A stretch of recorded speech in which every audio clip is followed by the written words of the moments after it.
नमस्कार। इस दिल से के एपिसोड में हम चर्चा करेंगे सुप्रीम कोर्ट के फैसले की, जिसने अभी एक अंतरिम ऑर्डर पास किया है वक्फ एक्ट के अंतर्गत। जो वक्फ एक्ट है, दी यूनिफाइड वक्फ management empowerment efficiency and development act 1995 as amended in 2025, उसमें एक अंतरिम ऑर्डर पास किया है। उसकी जो बहस होगी, ये कानून सही है नहीं है, संवैधानिक है असंवैधानिक है, ये चर्चा बाद में होगी। लेकिन इस बीच सुप्रीम कोर्ट ने एक ऑर्डर पास किया है। उसके बारे में कई अफवाहें हैं। कुछ लोग कहते हैं कि बड़ा अच्छा ऑर्डर है। हम भी मानते हैं कि कुछ नज़रिए से तो अच्छा ऑर्डर है, लेकिन इसमें कई बातें जो सामने अभी तक नहीं आई, उसके बारे में हम चर्चा करेंगे कि इसका नतीजा क्या हो सकता है।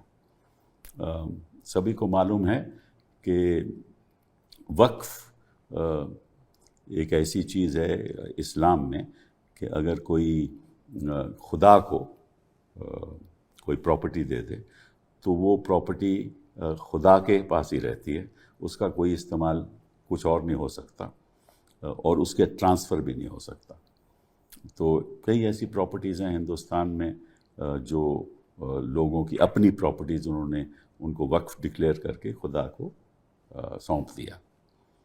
उसका नतीजा ये हुआ कि कई हिंदुस्तान में ऐसी प्रॉपर्टीज़ हैं और सरकार चाहती थी कि इसको किसी तरीके से हम रेगुलेट करें।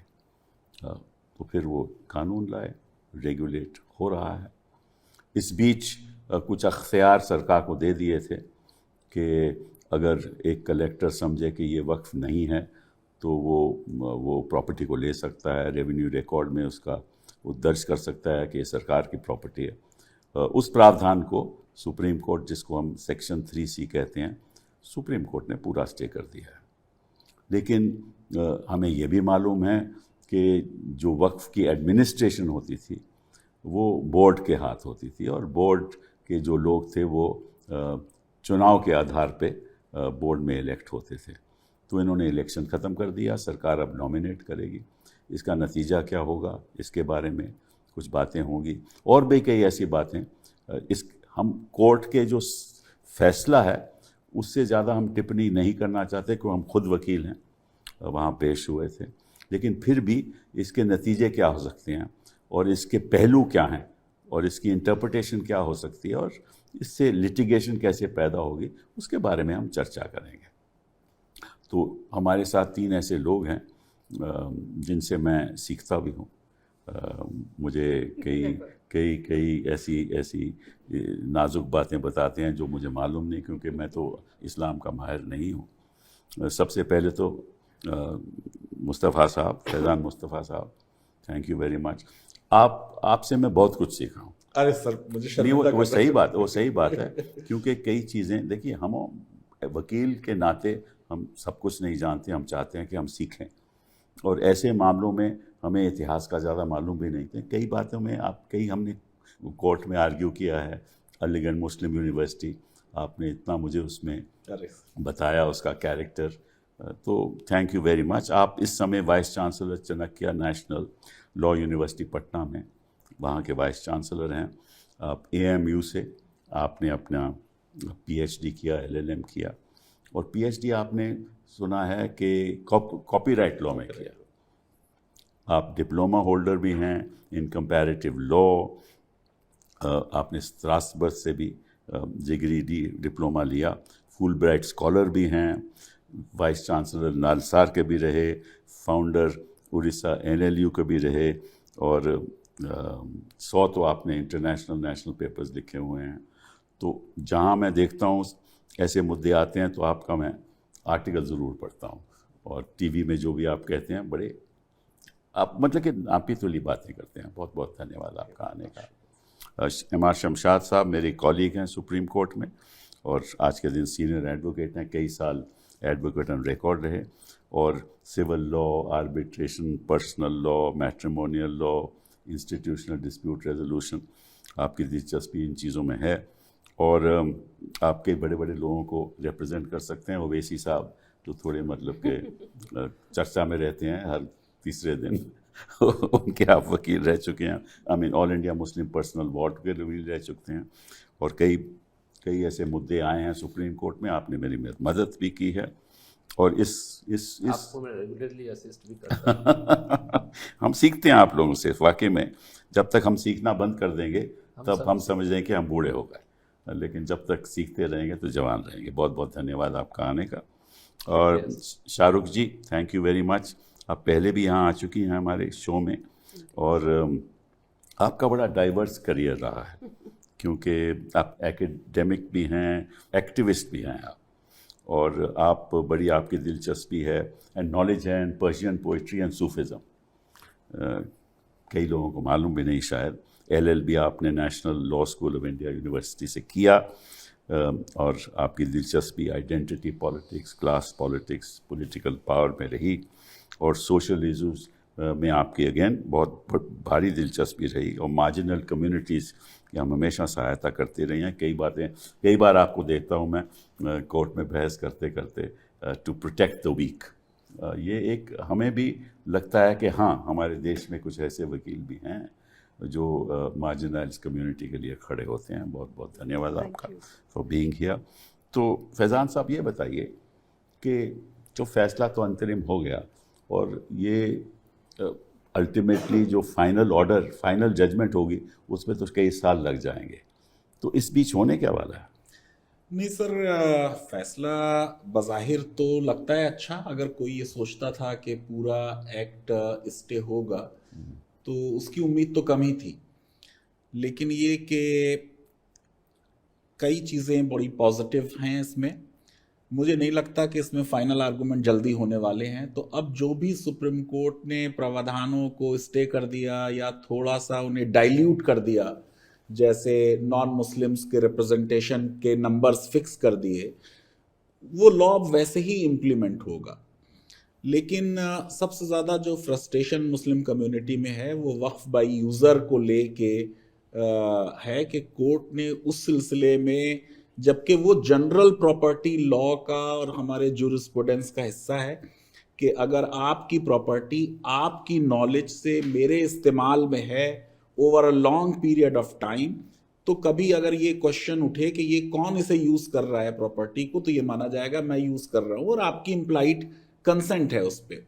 और वो प्रिंसिपल जो लार्जर बेंचेस इंक्लूडिंग बाबरी मस्जिद के जजमेंट में भी वक्फ ऑलवेज अ वक्फ, हाँ, तो उस पे ज़रा फ्रस्ट्रेशन है। लेकिन ये कि बहरहाल सुप्रीम कोर्ट का फैसला जो भी है वो देश का कानून है, तो मुझे तो ये लगता है बहुत स्लाइट मॉडिफिकेशन के साथ जो वक्फ लॉ बना है वो इम्प्लीमेंट होगा। तो ये वक्फ यूज़र का इसमें बारीकियां क्या हैं? क्या लोग क्यों कहते हैं कि ये वक्फ यूज़र ख़त्म कर दिया है लोगों ने? नहीं, लोग इसलिए कह रहे हैं कि ओरिजिनल तो इनका प्रावधान जो प्रपोज था बिल में, वो तो ये था कि पुराने वक्फ यूज़र भी ख़त्म हो जाएंगे। लेकिन जब JPC में हुई बहस, मैं भी अपियर हुआ था, 6 घंटे हमारी एविडेंस चली वहाँ पे। उसके बाद उन्होंने कहा नहीं साहब, प्रॉस्पेक्टिव रहेगा। तो अब आइंदा से जो वक्फ बाय यूज़र होंगे उस पे इस लॉ की जो शर्तें हैं वो लागू होंगी। लेकिन सर, प्रॉपर्टी के मामले में और हमारे मुल्क में डॉक्यूमेंटेशन वैसे भी ज़रा ख़राब है, तो अक्सर ऐसे ही प्रॉपर्टीज़ हैं जो पुरानी प्रॉपर्टीज़ हैं जिनके पेपर्स नहीं हैं लेकिन वो लोग इस्तेमाल कर रहे हैं। और अगर ग्रेवयार्ड के सिलसिले में या मस्जिदों के सिलसिले में कोई लिटिगेशन हो या किसी भी कम्युनिटी के लोगों के दिल में ये ख्याल भी आए कि हमारी रिलीजियस प्रॉपर्टीज़ जो हैं उनके ऊपर कोई संकट के बादल मंडरा रहे हैं, तो वो गैर ज़रूरी है किसी भी देश के लिए कि कोई बहुत बड़ी कम्युनिटी जो है वो किसी मुद्दे को लेके इनसिक्योर फील करे। तो देखिए, ये तो एक कानून का एक मैं समझता हूँ कि अंडरलाइंग प्रिंसिपल है कि अगर मेरी संपत्ति है तो किस तरीके से मैं इस्तेमाल करूँ वो तो मेरी मर्ज़ी है, ठीक है ना। अगर मैं उसका दुरुपयोग कोई किसी कानून के ख़िलाफ़ नहीं कर रहा तो मैं जैसे भी इस्तेमाल करूँ, ठीक है ना। तो वक्फ बाय यूज़र भी यही है कि मैं चाहता था कि ये मैं खुदा को मैंने सौंप दिया और इसका इस्तेमाल कब्रिस्तान हो या मॉस्क हो तो उसमें सरकार को क्या इंटरफेयर करना चाहिए या नहीं करना चाहिए सर, मगर वक्फ बाय यूजर में उसने नहीं सौंपा। इट इज लाइक दिस कि आपकी कोई प्रॉपर्टी थी और मैंने समझ लीजिए उसमें मुर्दों को दफन करना शुरू कर दिया और आप आते जाते उसे देखते हैं, लेकिन आपने कभी ऑब्जेक्शन नहीं किया और for a long period of time ये होता रहा। तो ऑब्जेक्शन तो आप तो चले गया, आप ऑब्जेक्शन कहाँ करेगा आज के दिन? नहीं, उसने नहीं किया, उसके डिसेंडेंट्स ने भी नहीं तो फिर किया। आज के दिन तो कोई नहीं कर रहा ना। That is a point. तो सरकार को क्या तकलीफ है? नहीं, सरकार को नहीं बोलना चाहिए सर। वक्फ का पूरा मामला जो है वो एक प्रॉपर्टी से ओनर की क्या रिलेशनशिप है इस पे डिपेंड कर रहा है। अगर ओनर ने वक्फ कर दिया through deed, that is okay. अगर उसने डीड के जरिए नहीं किया लेकिन इम्प्लाइडली अलाउ कर दी अपनी property to be used by somebody else, वो भी ठीक है। सबसे बड़ा मुद्दा ये है कि हम पूरा ओनरशिप लॉ को अपसाइड डाउन करना चाहते हैं, और ओनरशिप लॉ जिसके बारे में ये कहा जा रहा है कि साहब अनलिमिटेड है इन पॉइंट ऑफ यूजर, के जो चाहे इस्तेमाल करें, उसमें आग लगा दें आप अपनी प्रॉपर्टी में, किसी को गिफ्ट कर दें, गॉड को गिफ्ट कर दें, किसी और को दे दें, जो चाहे आप करें, उस पर किसी भी पब्लिक अथॉरिटी को रेस्ट्रिक्शन लगाने का हक नहीं है। ये सोच है। हाँ, और अगर उसका मजहब भी बदल जाए, वो वाला प्रावधान भी मैं समझता हूं बहुत ही डीपली प्रॉब्लमेटिक है कि अगर कोई कन्वर्ट हो रहा है तो उसके कन्वर्जन से उसकी अपनी प्रॉपर्टी जो है उससे रिलेशनशिप पे कोई फर्क नहीं होता। कन्वर्जन से जिससे उसने शादी कर रखी है उस पे फर्क हो सकता है कि वो कहे कि भाई मैं तो अब तुम मुसलमान हो गए, तुम्हारे साथ नहीं रहना चाहती हूं, मैरिज डिसॉल्व हो जाए, ठीक है। लेकिन वो प्रॉपर्टी जो उसने इनहेरिट की थी या अर्न की, वो उसकी अपनी प्रॉपर्टी है। वो आज मुसलमान हो जाए, कल क्रिश्चियन हो जाए, परसों फिर हिंदू हो जाए। अगर रिलीजन एक प्राइवेट डिसीजन है तो प्राइवेट डिसीजन को स्टेट को रेगुलेट नहीं करना चाहिए। कन्वर्ट हो या ना हो, वो अगर अपनी प्रॉपर्टी किसी को देना चाहता है, आप उस पर रेस्ट्रिक्शन नहीं लगा सकते। हिंदू टेम्पल तो रेगुलेट होते हैं, नहीं होते? होते हैं, लेकिन वक्फ ज्यादा क्लोजली रेगुलेटेड है। आप देखिए कि कोई भी सेंट्रल लॉ हिंदू टेम्पल्स के बारे में नहीं है, लेकिन वक्फ के बारे में सेंट्रल लॉ इतने सालों से है। और जो वक्फ बोर्ड के ऊपर स्टेट का कंट्रोल है वो हिंदू टेम्पल्स के मुकाबले में ज्यादा है, जबकि जो हिंदुत्वा के ग्रुप्स हैं उनमें यह समझाया जाता है कि वक्फ बोर्ड को बहुत पावर्स दी हुई हैं और देखिए टेम्पल्स पे स्टेट का कंट्रोल है। जैसे मद्रास में लॉ है या कर्नाटका में है या तेलंगाना और आंध्रा में लॉ है, लेकिन ये बात सही नहीं है। और सर, वक्फ बोर्ड भी कोई प्राइवेट लैंड माफिया की बॉडी नहीं है, ये स्टेट है, ये गवर्नमेंट है। जो वक्फ सर्वे भी होते थे तो सर्वे कमिश्नर कौन थे? पब्लिक सर्वेंट्स थे। स्टेट के लोग सर्वे करके और वो as a civil court operate करते थे। वो एविडेंस देखेंगे, लैंड रेवेन्यू किसने पे की, रेंट किसने पे किया, टैक्स किसने पे किया। उसके बाद उन्होंने रिकमेंडेशन की वक्फ बोर्ड को, which is a state under article 12। Waqf board ने रिकमेंडेशन की स्टेट गवर्नमेंट को, उसने स्टेट के गजट में पब्लिश कर दिया कि ये वक्फ प्रॉपर्टीज हैं। तो ये कह देना कि सरकार की प्रॉपर्टी कोई वक्फ बोर्ड जो है वो मिसअप्रोप्रिएट कर लेता है, ये एक मिथ है और प्रोपेगेंडा है। चलिए, मैं आपसे पूछना चाहता हूँ शमशाद साहब कि जो सोलिसिटर जनरल हैं उन्होंने एक बयान दिया, और जेपीसी में जैसे आपने कहा कि भाई ये retrospect Waqf by user retrospective नहीं हो सकता, मतलब कि जो पुराने वक्फ चलते आ रहे हैं उन पे इस कानून का कोई असर नहीं पड़ेगा, वो रहेंगे। आइंदा में इन जो भी आप वक्फ बनाओ उसका एक आपका वक्फ डीड होना चाहिए, उसको रजिस्टर होना चाहिए, और अगर जो पुराने रजिस्टर नहीं होते उसका कोई कॉन्सिक्वेंस नतीजा इस कानून में नहीं लिखा गया। तो इसमें क्या होने वाला है और क्या हो सकता है? उसमें जहाँ तक मैं समझता हूँ सर, ये हमने भी उनको जेपीसी में ये बात कही थी कि वक्फ बाय यूज़र जो क्रिएट हुए हैं आज तक वो इस तरह से हुए हैं। सुप्रीम कोर्ट ने अलग अलग जजमेंट्स में 1976 में, उसके बाद अभी अयोध्या जजमेंट की बात की, हर जगह ये बात कही गई है कि जब आप अपनी प्रॉपर्टी को वक्फ में देते हैं तो वहाँ डेडिकेशन की ज़रूरत होती है। और डेडिकेशन का मतलब ये नहीं होता कभी भी कि आप ये डीड वीड करेंगे, लेकिन हाँ, डीड अगर कर दें तो अच्छी बात है। सुप्रीम कोर्ट ने ये कहा है कि एक express intention coupled with physical possession, और फिजिकल पोजेशन आपने बाय कॉन्डक्ट भी दे दिया, उसमें मुर्दे दफनाए जा रहे हैं या नमाज पढ़ी जा रही है या फिर उस पर यतीम खाना बना दिया गया और आपने उसको ऑब्जेक्ट नहीं किया, तो वो पूरी तरह से वक्फ को डेडिकेट हो गया। ये सुप्रीम कोर्ट का एस्टैब्लिश्ड प्रिंसिपल है। उस प्रिंसिपल को दैट इज एडवर्स पोजेशन जैसे होता है। अब आते हैं सर, उस पर आ रहे हैं, क्योंकि उसमें भी यही बात कही है कि ये प्रोस्पेक्टिव है। जब वो लिमिटेशन के प्रोविजन को हटाया गया उसमें भी ये कहा गया है कि ये प्रोस्पेक्टिव है, लेकिन वो इंप्लीमेंट कैसे होगा? वक्फ बाय यूजर और लिमिटेशन को हटाना, दोनों के बारे में ये कहा गया है कि ये प्रोस्पेक्टिवली अप्लाई करेगा, लेकिन वो इतना मुश्किल है, मेरी समझ में वो मुश्किल है। ये कह तो दिया कि प्रोस्पेक्टिव होगा और रेट्रोस्पेक्टिवली अप्लाई नहीं करेगा। उसको ऐसे देखा जा सकता है कि किसी के ग्रैंडफादर ने ये प्रॉपर्टी दे दी, वो डेडिकेट हो गया, उसमें वक्फ डीड नहीं है, 3 जनरेशन खत्म हो गई, रेवेन्यू रिकॉर्ड में अभी नाम आ रहा है उसका जिसने डेडिकेट किया था, उसके 4 बच्चे हैं, 3 ने ऑब्जेक्ट नहीं किया, एक कहता है कि साहब ये प्रॉपर्टी जो है इसमें ये मेरे ग्रैंडफादर की थी।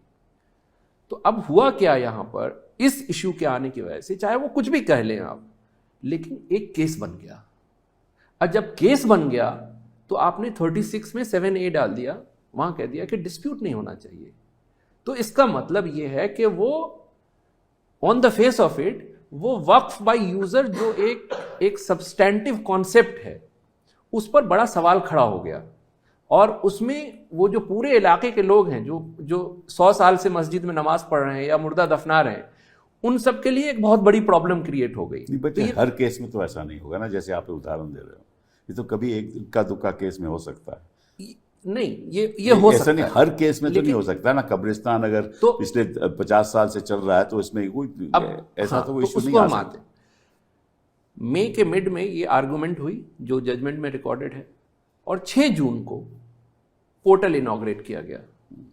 तो जो सेंट्रल गवर्नमेंट ने कोर्ट में बहस की उसका रिफ्लेक्शन उस पोर्टल में क्यों नहीं है, अगर ऐसा ही था तो? क्योंकि आप उसमें कह रहे हैं कि आप ये बताइए कि ये कब डेडिकेट हुआ था। देखिए, ऐसा है कि मुझे कई लोग कहते हैं कि आप पैदा कब हुए थे, पूछते हैं ना, और मैं कहता लाखों करोड़ों लोगों को मालूम नहीं कि कौन सी डेट में पैदा हुए थे। अगर आपको अपनी डेट ऑफ बर्थ नहीं मालूम तो वक्फ की डेट ऑफ बर्थ कहाँ से मालूम? एग्जैक्टली। अब दूसरी बात सर ये आएगी, तो है ना, दूसरी बात ये आएगी कि अगर मुझे रजिस्टर करना है अपने गांव की प्रॉपर्टी को, हमने ये 300 साल से, किसी ने कह दिया अंकल ने कि 300 साल से चल रहा है, हमने 300 साल कर दिया, वो रेवेन्यू रिकॉर्ड कल लेके आ जाएंगे, हम पे FIR हो जाएगी कि आपने झूठ बोला है। तो जो FIR तो होगी, फिर वक्फ का जो कैरेक्टर नहीं खत्म होगा ना। क्योंकि इस कानून में, देखिए मैं आपसे थोड़ा इत्तेफाक रखता हूँ, इस कानून ने ये नहीं कहा कि अगर आप ये नहीं बता पाओगे कि कब वक्फ बनाया गया तो इसका कैरेक्टर और वक्त खत्म हो जाएगा। कॉन्सिक्वेंस नहीं दिया गया कोई। तो आपको मालूम है कि अंडर द लॉ, आप तो वकील हो, कि अगर कॉन्सिक्वेंस नहीं दिया गया तो ये डायरेक्टरी प्रोविजन होगा, मैंडेटरी नहीं होगा। अच्छा, तो उसको हम इस तरह देखते हैं, वक्फ बोर्ड या मुतवल्ली या वाकिफ, इनकी जिम्मेदारी थी कि इसको रजिस्टर कराए। करेक्ट। अगर उसने नहीं कराया तो वक्फ पर पूरा सवाल उठ गया, भले ही वो प्रोस्पेक्टिव हो। अगर एक आदमी इस बात में उलझ गया कि ये वक्फ है कि नहीं है, इसको प्रूव करना है या उसको अपने आप को डिफेंड करना है, तो फिर वो वक्फ प्रॉपर्टी तो फिर पब्लिक डोमेन में फिर वो जिसको जैसे मर्जी आएगी करेगा। क्योंकि वो एक वक्फ को देखने वाला या उसको संभालने वाला या उसका एक गार्जियन तो एक पर्सन होता है। अब वो पर्सनल लिटिगेशन फेस करेगा या वक्फ को फेस करेगा? मुतवल्ली की बात छोड़ो, जो वहाँ मॉस्क की बात करें हम जी, तो अगर जो वर्शिपर्स हैं, आम आदमी है, वो जाके वहाँ नमाज पढ़ता है तो वो तो राइट तो उसका बनता है ना। मुतवल्ली ने रजिस्टर किया नहीं किया, राइट तो उसका है कि वो नमाज, उसको हक है पढ़ने का। तो वो बात तो सामने आएगी ना कोर्ट में, और कॉन्सिक्वेंसेस दिया नहीं। उसका कॉन्सिक्वेंस यही है कि फिर पूरी कम्युनिटी में जितने लोग उसमें इन्वॉल्व हैं सब मिलकर लिटिगेशन लड़े। हाँ, वो लिटिगेशन बढ़ सकती है लेकिन कॉन्सिक्वेंस नहीं है, मैं यही आपको बता रहा हूँ। पर लिटिगेशन तो हर चीज़ में आजकल बढ़ती है, और इसीलिए तो हम लोग वकील बैठे हुए हैं। लेकिन वहाँ पर जो खासकर जो एक पायस पर्पस के लिए किसी गरीब की मदद करने के लिए या किसी मस्जिद को बनाया गया है जहाँ पे वर्शिपर्स आके, ये उसमें अगर इस तरह के लिटिगेशन क्रिएट, ये बात आपकी ठीक है कि अगर आप दूसरे धर्मों को देखो तो वहाँ मतलब के जो चढ़ावे चढ़ते हैं या ऐसे पैसे बनते हैं वो यहाँ नहीं है, क्योंकि यहाँ तो कब्रिस्तान है तो उसमें कोई ऑफरिंग का कंसेप्ट नहीं ऑफरिंग है का मुसलमानों कॉन्सेप्ट में। नहीं है। तो ये वाकई में जो आम आदमी के लिए ये कॉन्सेप्ट ही इसी के लिए है कि मेरे पास संपत्ति है, मैं अमीर हूँ, मेरे पास एक जगह है, मैं कब्रिस्तान को देना चाहता हूँ, तो उसमें को पैसे तो बनाने की बात नहीं। तो थोड़ा सा एक गॉडली इंटेंट है इसके पीछे। लेकिन पीछे के जो जो जो पास्ट के वक्फा यूज़र हैं उसको चाहे जिस तरह से भी, जिस बैकग्राउंड में भी प्रोटेक्ट किया, जो बाद में जो भी उसका अंजाम होगा, on principle you may be right sir. लेकिन अब उसमें एक सवाल ये आता है कि हमने 3 लेजिस्लेशन पढ़ के सुनाया था जेपीसी को कि वहाँ पे टेम्पल बाय यूज़र, आश्रम बाय यूज़र सब हो सकता है। वो स्टैट्यूटरी लेजिस्लेशंस का पार्ट है, आंध्रा के, उड़ीसा के, और एक और दिया था, 3 दिया था। तो वो तो हमें- आप देखिए, हमें वो तो आप सवाल बहस है- करेंगे जब फाइनल माइंड में आएगा तो आप बहस करना ना उसके बारे में। शाहरुख जी आप बताइए, आपका क्या नजरिया है इसके बारे में? So I have a history of never giving you a direct answer. Indulge me this है, time as well. ठीक है। I'm going to step back and I'm going to say that ये जो पूरा act है, it's based on at least 2 prejudices and 2 promises. अच्छा, I think the prejudices are that when you speak about waqf property, and this is also the political narrative, there is fear and there's derision कि ये मुसलमान जो हैं इनके पास इतनी centrally located property आई कैसे? अच्छा, Must be ill-gotten. It must be an encroachment. ये नैरेटिव है आपके हिसाब से? Across the board, I think. I've heard people laugh saying कि अच्छा ओबरॉय को भी ये वक्फ कहते हैं, अच्छा दिल्ली हाई कोर्ट भी वक्फ प्रॉपर्टी है. So there is derision, there is this general sense of fear. And so that's the prejudice, number one. The second prejudice is what Professor Mustafa has been saying, that the board and the tribunal are statutory bodies, they're state, but they're looked upon as some kind of Muslim mafia. They're looked upon as some kind of Muslim enclave, who forever trying to get their grubby fingers on any property that they can see and encroach upon it. And both these prejudices, the interim order has reiterated. It's upheld it in many ways, by the language used, by the implications made, by saying in an unsubstantiated way कि encroachment तो करते हैं ये लोग. तो देखिए, इसका दुरुपयोग तो होता था वक्फ प्रॉपर्टी का, मुतवल्ली रेंट पे देके खूब पैसा बनाते करते थे ना। So therefore, ये भी- sir, ये that the भी two है हमारे पास so the 2 promises then, the two promises with the prejudice.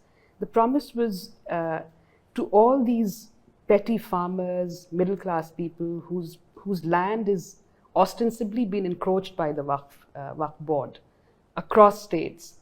तो उनके लिए इस एक्ट ने कुछ नहीं किया है.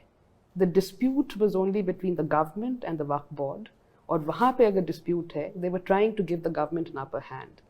It doesn't do anything for petty farmers or any farmer or any middle class person. The second promise was to the beneficiary कि मुतवल्ली चोर है. We will save you from the mutawalli. Again, this act does nothing for the beneficiaries. If anything, it takes away whatever little power they had. There's no transparency and there's no participation of the stakeholders.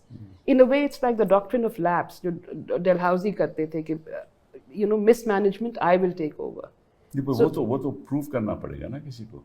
आज के दिन तो No, नहीं हो no, सकता। I think, sir, that conceptually it's framed in a way that it makes it less transparent and less participatory.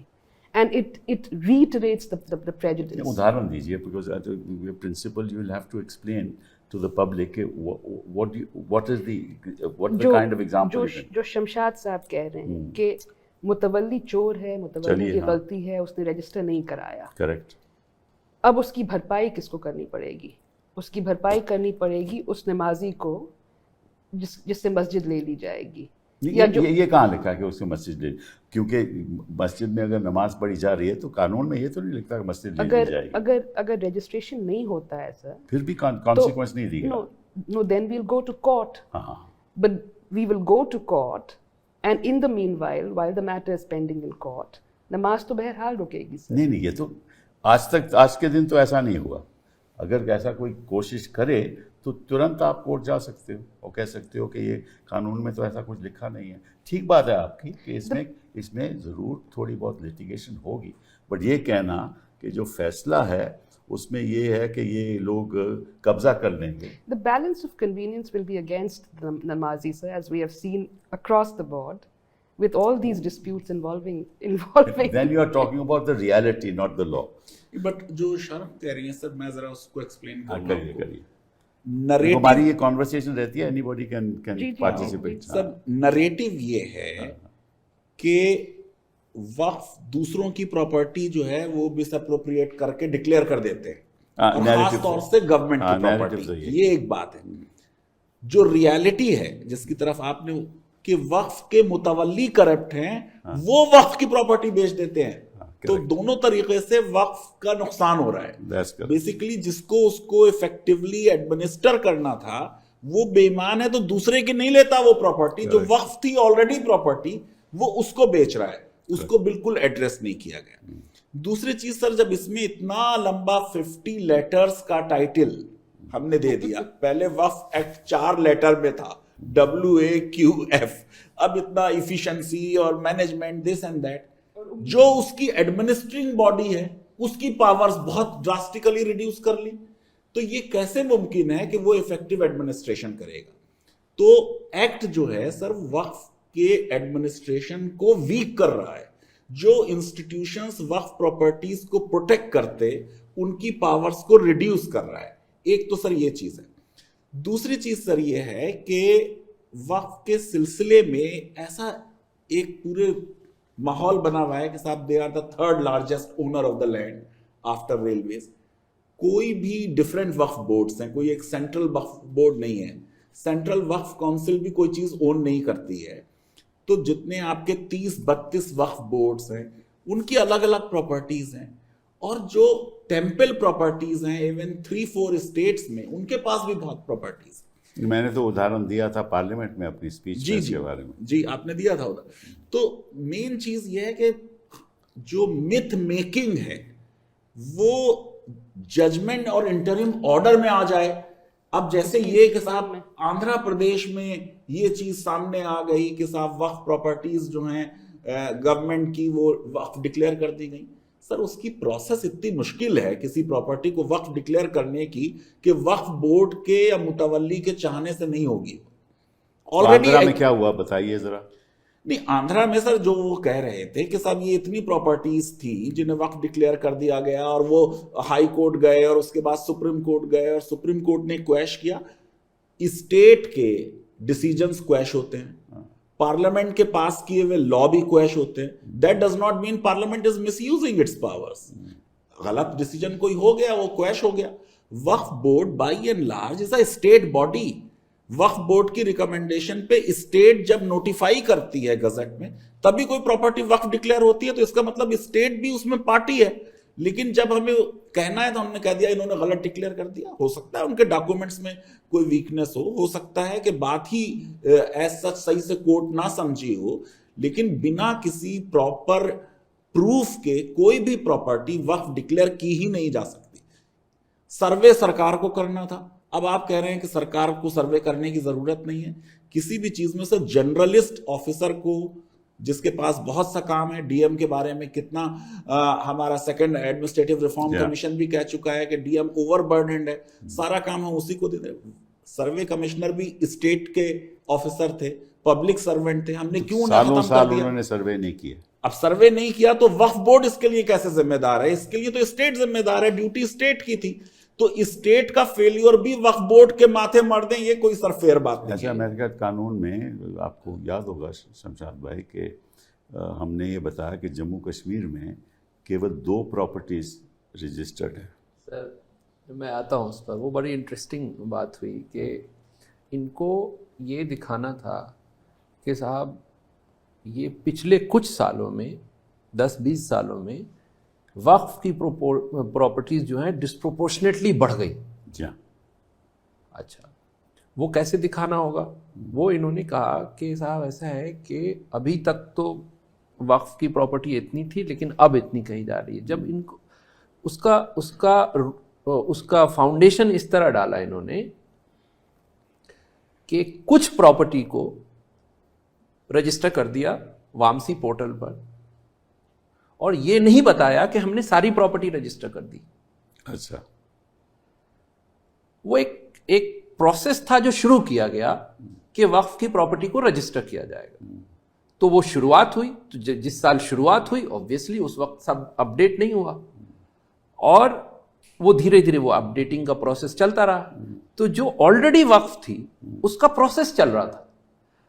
अब जो 5 साल में जैसे किसी ने कभी 1000 थी, वो पीछे की रजिस्टर्ड प्रॉपर्टी को वो अपडेट करते गए। तो उन्होंने कहा कि देखिए साहब, ये 10 साल में देखिए कहां से कहां अपलोडिंग ऑफ डॉक्यूमेंट्स थी बेसिकली। और वो uploading of document professor Mustafa क्या हुआ कि वो सेंट्रल गवर्नमेंट की स्कीम है।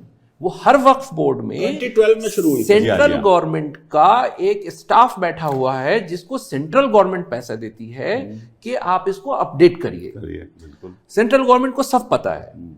तो एक वो कैंपेन जो अभी शाहरुख वो नैरेटिव जो बात वो जो नैरेटिव है, वो नैरेटिव वो जानबूझकर किया गया था कि जब तक इसका प्रोपेगेंडा इस तरह नहीं करें जिससे लोगों के जहन में एक खौफ बैठ जाए, एक हॉस्टिलिटी हो जाए एक वक्फ के इंस्टीट्यूशन के खिलाफ कि देखिए साहब ये तो पूरा हिंदुस्तान कब्जा कर रहे हैं। अब आपका एक ऑफिसर एफिडेविट स्वेयर कर रहा है, वो ये नहीं बता रहा कि ये एक प्रोसेस है जो चल रहा है और ये नहीं बता रहा कि सारी प्रॉपर्टीज अभी तक बस हमने तो बताया ये बात, तो हमने ये काउंटर में आपने कही ये बात, लेकिन उससे एक प्रेजुडिस तो माहौल में है। अच्छा, जहां तक वो शाहरुख की बात को मैं थोड़ा सर की बात को भी आगे ले जाता हूं। देखिए सेक्शन 4 के तहत सर्वे किसको करना था? कमिश्नर को करना था, स्टेट को करना स्टेट को करना था। उसकी पिटीशन एक हाईकोर्ट में क्यों गई? क्योंकि आप कर नहीं रहे और आज तक उन्होंने नहीं किया। 24 में ये 25 में ये अमेंडमेंट आता है और 2013 के बाद से बहुत सारे स्टेट में सर्वे नहीं हुए। क्यों नहीं हुए? आप इसका जवाब क्यों नहीं दे रहे? नंबर 2, अगर सर्वे नहीं हुआ या रजिस्टर नहीं हुई प्रॉपर्टी तो उस वक्त उसको मुतवल्ली से सवाल पूछना था। किसको पूछना था? बोर्ड को पूछना था। बोर्ड को आप कह रहे हैं स्टेट है, तो स्टेट का ऑर्गन मुतवल्ली से नहीं पूछ रहा कि भाई आप रजिस्टर क्यों नहीं करा रहे। तीसरी बात, अगर बोर्ड फेल कर गया, मुतवल्ली फेल कर गया तो कमिश्नर को पूछना था कि आप क्यों नहीं करा। उसके लिए पेनल्टी है, उसके लिए फाइन है। कितने नोटिस भेजे बोर्ड ने या गवर्नमेंट ने कि साहब ये इस पे ये फाइन लगाया जाए। तो आपने एक तरफ पूरी तरह से मिसमैनेज कर दिया। आपने बोर्ड अपॉइंट नहीं किया सालों साल। दिल्ली में आज भी वक्फ बोर्ड नहीं है। क्यों नहीं है? कौन था रिस्पॉन्सिबल? ये क्या सिर्फ अमेंडमेंट की वजह से नहीं हुआ? उससे काफी पहले से बोर्ड नहीं है। कई जगह सीईओ नहीं होते हैं। कौन अपॉइंट करता है सीईओ को? तो सबसे पहले आप मिसमैनेज करिए। मिसमैनेजमेंट के बाद आप कहिए कि साहब ये तो बहुत मिसमैनेज हो गया, अब तो हमें कुछ करना पड़ेगा। उसके बाद कहिए कि हम बोर्ड इस तरह कॉन्स्टिट्यूट करेंगे कि वो उसमें नॉमिनेशन होगा। नॉमिनेशन कौन करेगा? नॉमिनेशन कौन करेगा? गवर्नमेंट। तो अब सिर्फ ये बात नहीं है कि 3 लोग वक्फ बोर्ड में होंगे जो इस कम्युनिटी के बाहर के होंगे या 4 लोग सेंट्रल वक्फ काउंसिल में होंगे जो कम्युनिटी के बाहर होंगे। गवर्नमेंट में तो आज कोई नहीं है। माइनॉरिटी अफेयर्स मिनिस्टर भी नहीं है मुसलमान। एक जगह कहा गया है जजमेंट में भी कि ये प्योरली इस्लामिक कॉन्सेप्ट है, उसके मैनेजमेंट के लिए 3 लोग रहेंगे तो कोई बात नहीं है, क्योंकि सॉलिसिटर जनरल साहब ने ये बात कही। लेकिन इफेक्टिवली अगर इसको देखा जाए तो 100% नहीं है, क्योंकि हमें मालूम है कि कैसे कैसे लोग हमारी कम्युनिटी में, मुस्लिम कम्युनिटी में है। उन सबको नॉमिनेशन मिलेगा। उन सबको जब नॉमिनेशन मिलेगा तो वो क्या करेंगे इस प्रॉपर्टी का, वक्फ की प्रॉपर्टी का?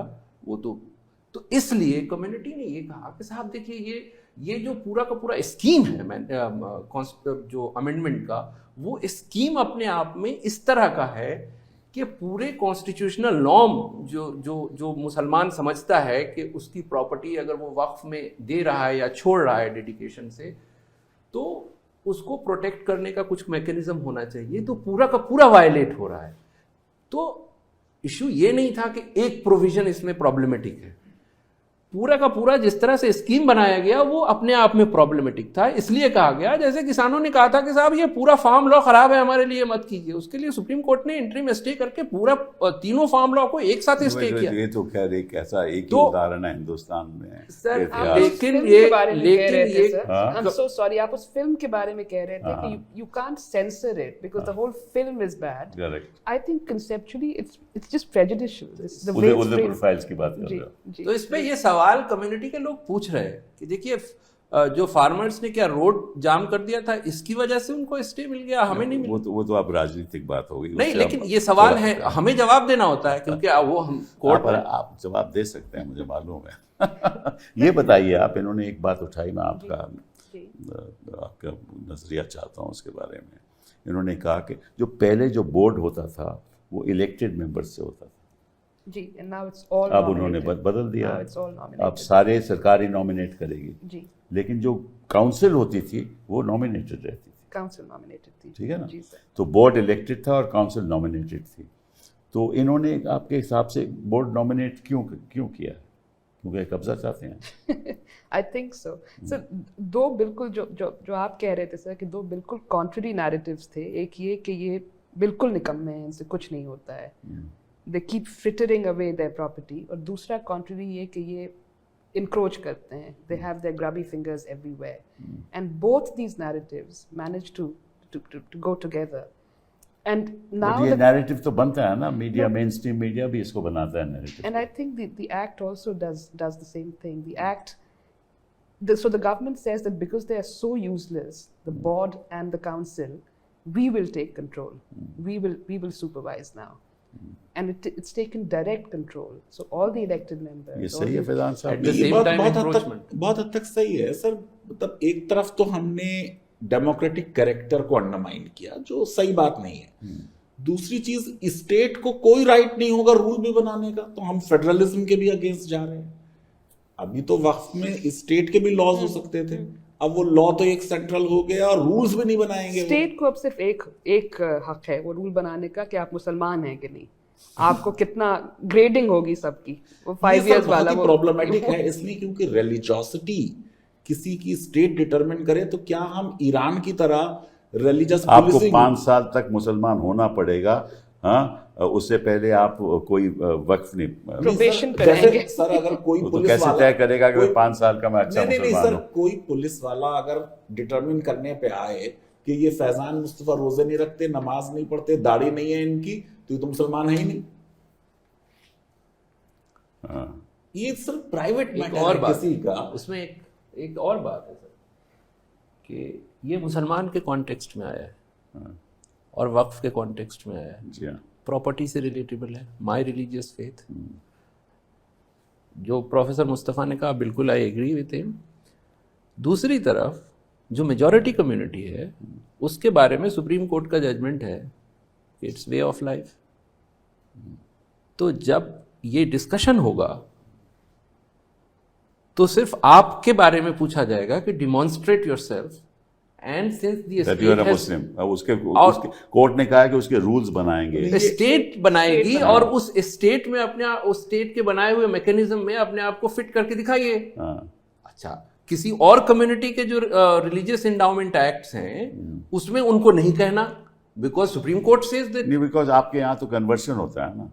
सर कन्वर्जन तो हर हिंदुइज्म जगह में तो होता है, conversion कहते हैं, फिर नहीं इतने होता। सारे नहीं, हो रहा है सर, रिलीजन, इतने conversion सारे घर वापसी एक्ट क्या है? वैसे उनको फॉर्मल ऐसा तो नहीं है ना। नहीं, घर वापसी तो सर कानून सर, में जितने इतने ये कानून- जो एंटी कन्वर्जन लॉज Exactly। 1 दर्जन स्टेट्स में बने हैं, उसमें स्पेसिफिकली उन्होंने लिखा है कि reconversion will not be covered by. घर वापसी हुआ ना, आप कन्वर्ट किए तो फिर आपको घर वापस आना पड़ेगा। कन्वर्ट किए आज से 500 साल पहले, अब आप उसे कह रहे हैं वो घर वापसी, वो पॉइंट नहीं है सर। जो शमशाद बात कह रहे हैं वो पॉइंट ये कि जजमेंट में, इंटरिम ऑर्डर में कई जगह आपके और अभिषेक मनु सिंघवी के आर्गुमेंट का जिक्र है कि साहब हिंदू एंडाउमेंट लॉज में ये नहीं है। जी हाँ।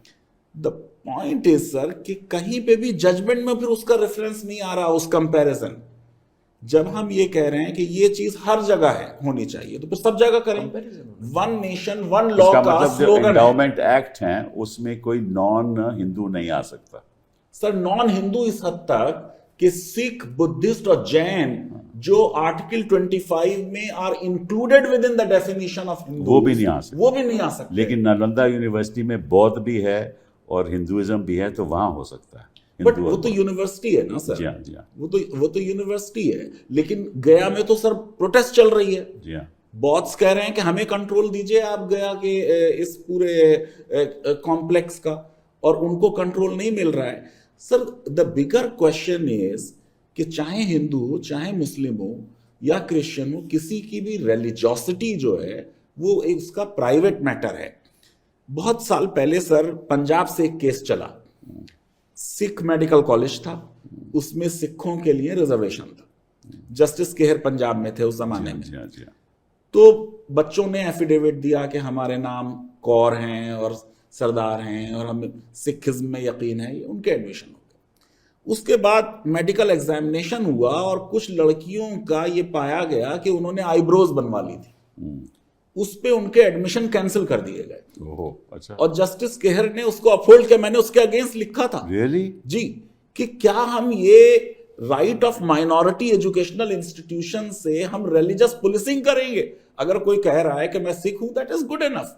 जो अमेरिका में है सर एसर्शन टेस्ट, आपने जो कह दिया, आप सोचिए सर आज क्या है कि अगर मैं मुसलमान फैमिली में पैदा हुआ, चाहे मैं एथीस्ट हूं, मैं वक्फ कर सकता हूं। और शमशाद साहब जो है अगर वो कन्वर्ट हुए हों तो 5 साल तक पुलिस देखेगी इनको कि ये नमाज वगैरह पढ़ रहे, रोजे रख रहे, अच्छा ज़कात नहीं दे रहे तो फिर नहीं मिलेगा। अच्छा, या झूठ बोल रहे हैं तो इनको नहीं माना जाएगा मुसलमान। तो ये सर हमको नहीं करना चाहिए। और फिर हमने जो हिंदू एंडाउमेंट लॉज हैं उनमें ये शर्त नहीं लगाई। सर इंडिया में आप सोचिए कि जो हिंदू नवाब हुए, जमींदार हुए, उनकी जो रियाया होती थी उसमें मुसलमान अगर थे तो उन्होंने मस्जिद बनवा दी, वक्फ कर दिया।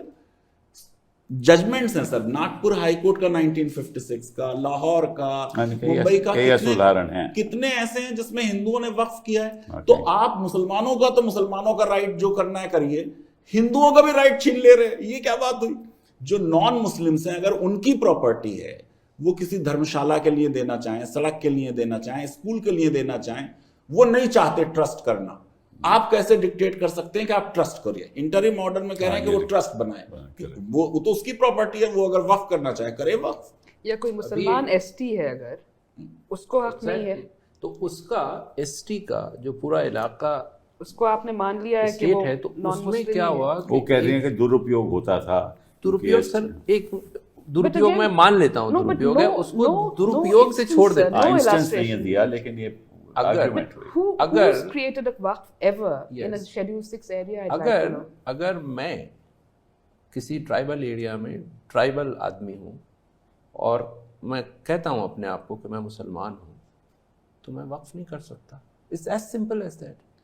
सर शेड्यूल कास्ट में तो शर्त है कि यू शुड बी हिंदू, लेकिन शेड्यूल ट्राइब में वो शर्त नहीं है। नहीं है। तो शेड्यूल ट्राइब तो मुसलमान हो सकती हैं, तो उनको तो वक्फ करने का राइट होना चाहिए एटलीस्ट। अब ये तो अंतरिम फैसला है, इस पे तो बहस होगी। जी बहस होगी। But even in the interim, sir, this is discriminatory. This is a Hindustan में कम से कम एटलीस्ट 17 स्टेट्स वैसे हैं जहाँ ट्राइबल एरियाज हैं। जी हाँ। और उसमें मुसलमान भी हैं। तो वो चाहे जो अभी शाहरुख कह रही हैं सर, बेल का ऑर्डर होता है, उसमें ये कह दिया जाता है कि nothing said in this order shall be treated as any observation on merits of the case. जो सिविल प्रोसीडिंग्स होती हैं, सिविल प्रोसीडिंग्स में अगर कुछ फाइंडिंग दी जाती है इंटरिम स्टेज पे, हो सकता है वकीलों को बहस ना करने दिया जाए, लेकिन जब फाइनली जज साहब फैसला लिख रहे होते हैं तो वो एक बार पढ़ के देखते ज़रूर हैं कि क्या है ये। और कई बार ऐसा देखा गया है कि सिविल प्रोसीडिंग में क्रिमिनल की तरह नहीं लिया जाता, इसलिए वो एक कंसर्न है कि ये फाइंडिंग्स जो आई हैं, जैसे कुछ फाइंडिंग इस बारे में आ गई कि साहब इंक्रोचमेंट करते हैं बहुत, चूँकि ये सेंट्रल गवर्नमेंट का एक प्रोपेगेंडा था, वो किसी तरह से वो इंटरिम जजमेंट का भी पार्ट बन गया। Evading creditors, I am coming to that. अब ये आ गया कि ये बड़ा इंटरेस्टिंग है कि अब किसने प्लीडिंग्स में लिख के दिया या आई डोंट रिमेम्बर कि बहस हुई कि एक आदमी जो कर्ज नहीं देना चाह रहा, वही आदमी वक्फ करके for all the time to come अपनी प्रॉपर्टी को छोड़ना चाह रहा है तो ताकि ताकि कर्ज वहां कर्ज ना देना पड़े। Correct. वो तो कोई भी आदमी तो ये करेगा ना कि वो कर्ज उतार देगा, कम से कम वो जिंदगी सुकून से गुजार लेगा, इंस्टेड के वो वक्फ में दे। उसी तरह जो पॉलीगेमस ऐसा कोई उदाहरण था?